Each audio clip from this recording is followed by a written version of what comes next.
నంద్యాల జిల్లా శ్రీశైలం నియోజకవర్గం బండియాత్మకూరు మండలం ఓంకార పుణ్యక్షేత్రంలో మహాశివరాత్రి బ్రహ్మోత్సవాలు అంగరంగ వైభవంగా జరుగుతున్నాయి. ఈ సందర్భంగా నంద్యాల ఎంపీ పోచే బ్రహ్మానంద రెడ్డి గంగా ఉమా సమేత ఓంకార సిద్ధేశ్వర స్వామి వారిని దర్శించుకున్నారు. ముందుగా దేవస్థానం ఈవో నాగప్రసాద్, దేవస్థానం చైర్మన్ విశ్వనాథ్ రెడ్డి, కమిటీ సభ్యులు, వేద పండితులు స్వాగతం పలికారు. ఓంకార సిద్ధేశ్వర స్వామి సన్నిధిలో బండియాత్మకూరు ఇండియన్ రెడ్ క్రాస్ సొసైటీ సభ్యులు మరియు నారాయణాపురం పిఎస్సి ఆధ్వర్యంలో జరుగుతున్న ఉచిత వైద్య శిబిరంను సందర్శించారు. గత 15 సంవత్సరాల నుండి ఓంకార పుణ్యక్షేత్రంలో ఇండియన్ రెడ్ క్రాస్ సొసైటీ ఆధ్వర్యంలో వైద్య సేవలు అందజేస్తున్నట్లు ఇండియన్ రెడ్ క్రాస్ సొసైటీ సభ్యులు నూర్ బాషా, రామరాజు, శ్రీనివాసులు తదితరులు ఆర్ఎంపీ వైద్యులు తెలిపారు. వారిని ఎంపీ పోచే బ్రహ్మానంద రెడ్డి అభినందించారు.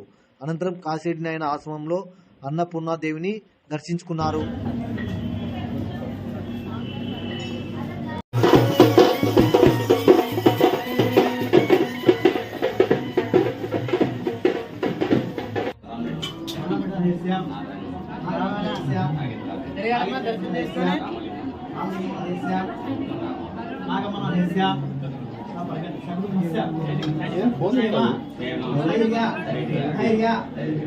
ఏం